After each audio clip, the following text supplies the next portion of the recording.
Bonjour à tous, ici Adrien. Aujourd'hui on est le vendredi 28 juillet 2023 et dans cette vidéo, comme vous le voyez à l'écran, nous sommes sur Zorin OS, distribution Linux basée sur Ubuntu qui vient avec un environnement de bureau spécifique.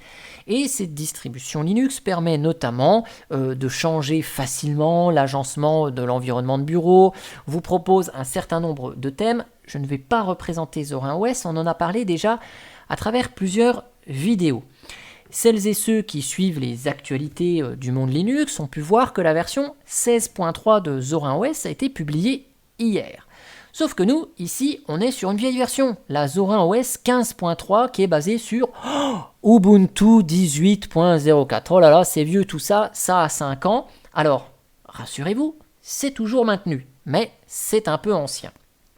Et quand on a présenté la dernière version de Zorin OS, je vous avais indiqué que un des gros points noirs de cette distribution Linux, c'était l'impossibilité de mettre à niveau une ancienne version vers la nouvelle version de la distribution Linux. Et oui, il fallait tout réinstaller de zéro.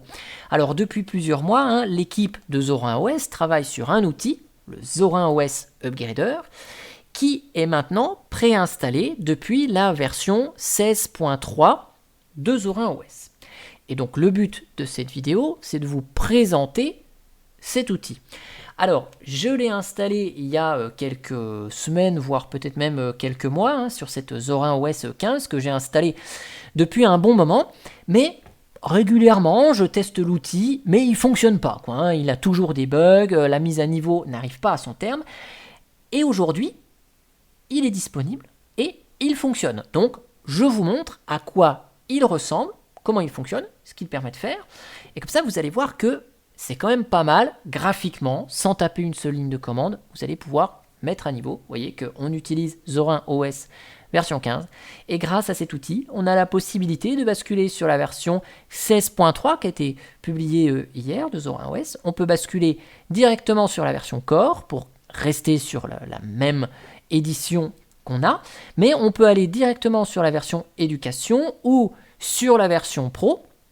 La version pro, c'est celle sur laquelle on fait un don à l'équipe de Zorin OS, et moyennant ce don, on a accès à la version pro qui offre d'autres fonctionnalités, mais que vous pouvez installer vous-même manuellement depuis Zorin OS normal.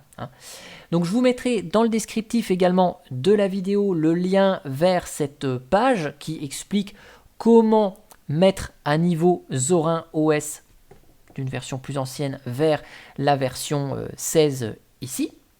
Mais nous, on va voir comment il fonctionne ici. Donc là, tout simple, regardez. Zorin OS 16.3. Mettre à niveau. Vous avez besoin de votre code administrateur, évidemment, puisque là, on va faire un processus de mise à niveau. Donc, ce qui veut dire que tout ce qui est installé sur votre système, après la mise à niveau, vous allez le garder, évidemment. Si vous avez installé des logiciels additionnels, le temps qui prépare tout ça, moi j'ai installé plein de trucs. Vous voyez, j'ai installé Audacity, c'était pas par défaut, Clémentine, EasyTag, Google Chrome, VLC. Qu'est-ce que j'ai installé d'autre? Steam, OBS, SM Player, il y a même Kdenlive ici que j'ai installé. Donc vous voyez, il y a plein d'outils, de logiciels Vivaldi que j'ai installés et qui n'étaient pas par défaut dans la distribution Linux, Zorin OS. Comme ça, vous avez vraiment une machine virtuelle, certes, mais qui a été utilisée. J'ai installé des applications, qu'elles soient dans le magasin d'applications de Zorin OS, et donc par extension celui d'Ubuntu, mais aussi des logiciels en dehors de ces dépôts, tels que Google Chrome et Vivaldi.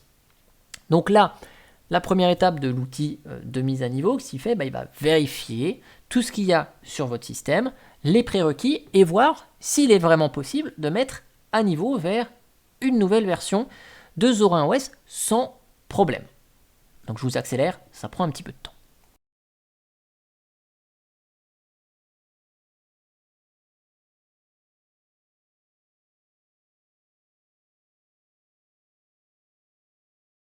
Voilà, donc les pré-vérifications ont été faites. Là, on a le petit résumé qui nous dit que, évidemment, une fois la mise à jour commencée, le processus ne pourra être annulé. Ça, comme tout processus de mise à niveau, une fois que c'est commencé, faut pas l'interrompre. Donc, évidemment, pour minimiser les risques de perte de données, fermez toutes les applications et documents ouverts. Laissez le système bosser pendant la mise à niveau. Il est recommandé de sauvegarder vos données et fichiers avant la mise à niveau. Donc, on a un accès direct à l'outil de sauvegarde et on peut sauvegarder ces données. Un simple copier-coller, ça peut faire l'affaire de ces documents et vous n'êtes pas obligé de faire une sauvegarde de vos documents pour que l'outil vous permette la mise à niveau. Donc, pensez bien à aller faire les sauvegardes et ce, pas forcément même avant une mise à niveau, mais de manière régulière. Vous n'êtes pas à l'abri d'une panne de l'ordinateur, du disque ou peu importe. L'installation de la mise à jour peut prendre beaucoup de temps et des redémarrages de l'ordinateur seront nécessaires, donc c'est pour ça, laissez le truc bosser dans son coin. Veuillez garder votre ordinateur connecté à l'alimentation. Oui, on n'est pas sur batterie, sinon ça peut poser problème si on n'a plus de batterie alors que le système est en train de se mettre à jour. Veuillez garder votre ordinateur connecté à Internet, oui, parce que 2,2 Go vont être téléchargés. Dans mon cas, parce qu'on va mettre à jour la distribution et tous les logiciels qui sont installés dessus. Donc plus vous avez installé de choses, plus il y a de données à récupérer en provenance d'Internet. Et on nous avertit quand même que la mise à jour risque d'échouer si vous avez précédemment modifié des composants principaux du système. Ça veut dire que on vous met quand même en garde si vous avez fait plein de bidouilles dans le système et tout, que voilà, c'est pas le comportement qui est normalement attendu. Donc si vous avez modifié plein de fichiers système en voulant faire des bricolages, ça peut ne pas fonctionner et c'est pas de la faute non plus de l'équipe de Zorin OS. Donc là, on met à niveau. Et encore un petit bug, vous voyez, là il y a marqué nul.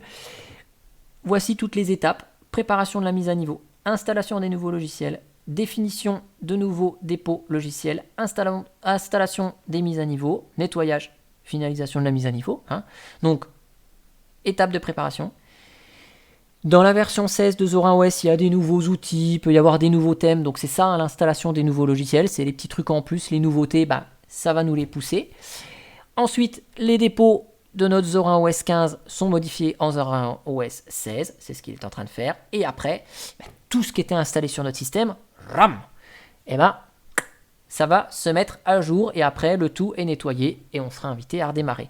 Je vous accélère ce processus de mise à niveau et je vous donne rendez-vous une fois que c'est terminé pour qu'on voit comment ça s'est passé et que vous ayez un aperçu si vous utilisez Zorin OS, comme ça vous saurez à quoi vous attendre.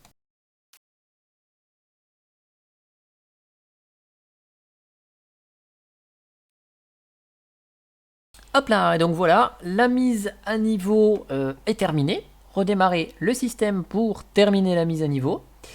Donc bien sûr, on enregistre ce qu'on avait d'ouvert, même si normalement rien ne devait être ouvert, puisqu'on nous a dit de tout fermer avant de procéder à la mise à niveau. Donc tac, on va redémarrer. Donc là, on était sur Zorin OS 15.3. La machine redémarre. Et donc on va voir dans quel état on arrive. Et si la mise à niveau a bien fonctionné. Donc là, tac, ça démarre tranquillement.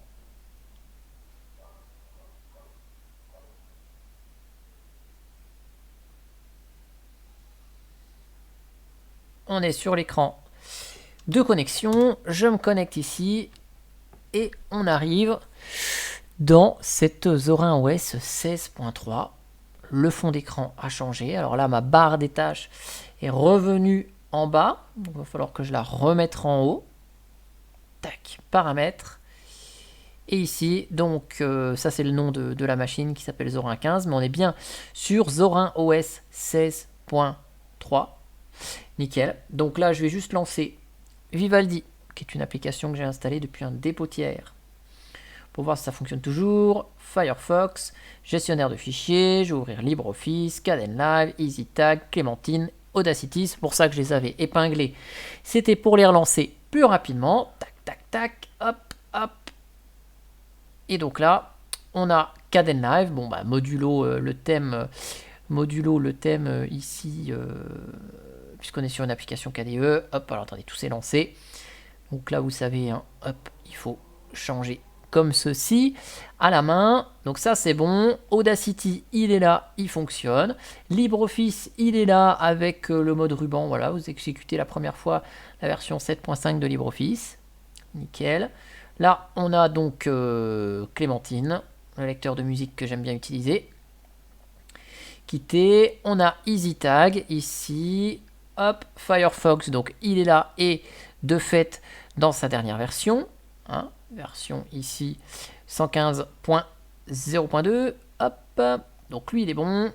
Vivaldi, il fonctionne toujours évidemment.